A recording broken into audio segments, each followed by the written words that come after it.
Washington डीसीमध्ये American अध्यक्षीय निवडणुकीमध्ये Donald Trump आणि जो बायडन यांच्यामध्ये 27 जूनला होणाऱ्या जाहीर वादविवादाकडे सगळ्यांचं लक्ष लागलंय। त्यामुळे साहजिकच राजकीय घडामोडींना वेग आलाय। त्याचा परामर्श घेतलाय आमचे अमेरिकेतील स्पेशल करस्पॉन्डंट अनिल टाकळकर यांनी।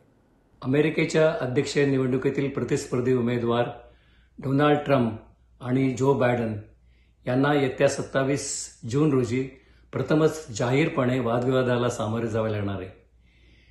अटलांटामध्ये CNN तर्फे होत असलेल्या या टीव्ही डिबेटकडे साऱ्या जगाचं लक्ष आहे। त्यामुळेच इथे जे राजकीय हालचाली आहेत त्यांना आता वेग आलेला आहे। त्यातही बायडन यांच्या पक्षाने अलीकडेच एक ॲड कॅम्पेन जारी केला। त्यात ट्रम्प हेच त्यांचे लक्ष होते। ट्रम्प हे अलीकडेच हश मनी खटल्यामध्ये दोषी ठरलेले आहेत। दोषी म्हणजे फेलन, गुन्हेगार।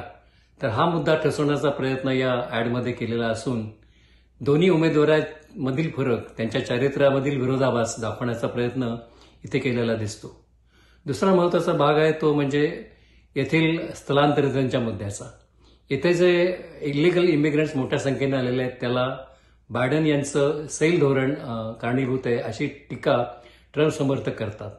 त्याला प्रत्युत्तर देण्यासाठी बायडन यांनी अलीकडेच एक निर्णय घेतला की त्याद्वारे जे बेकायदेशीररित्या स्थलांतरित येत होते त्यांच्या येण्यावर काही निर्बंध आले, परंतु ही मतपेढी आपण दुखावताही कामा नये यासाठी त्यांनी पुन्हा एक ताजा निर्णय घेतला।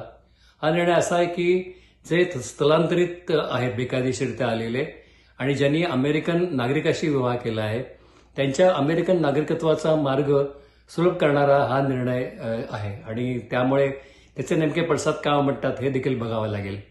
तिसरी महत्त्वाची घडामोड या काळात घडली ती म्हणजे लॉस एंजलिसमध्ये बराक ओबामा, जुलिया रॉबर्ट्स आणि जॉर्ज क्लुनी आणि जुलिया रॉबर्ट्स हे हॉलिवूडचे स्टार्स आहेत। तर त्यांच्या उपस्थितीमध्ये एक फंड रेझिंग मेळावा घेण्यात आला। त्यातून तब्बल $3 कोटी एवढा निवडणूक निधी बायडन यांनी उभा केला। ट्रम्प यांच्या गोटातही भरपूर राजकीय घडामोडी घडताना दिसतात। कॅपिटल हिलवर त्यांनी दिलेली भेट ही अधिक औत्सुक्यपूर्ण होती, कारण की गेल्या निवडणुकीमध्ये पराभवानंतर त्यांनी आपल्या समर्थकांपूर्वी याच कॅपिटल हिलवर हल्ला केल्याचा आरोप त्यांच्यावर आहे। त्यानंतर त्यांनी 78वा वाढदिवस पुतळ्यामध्ये साजरा केला।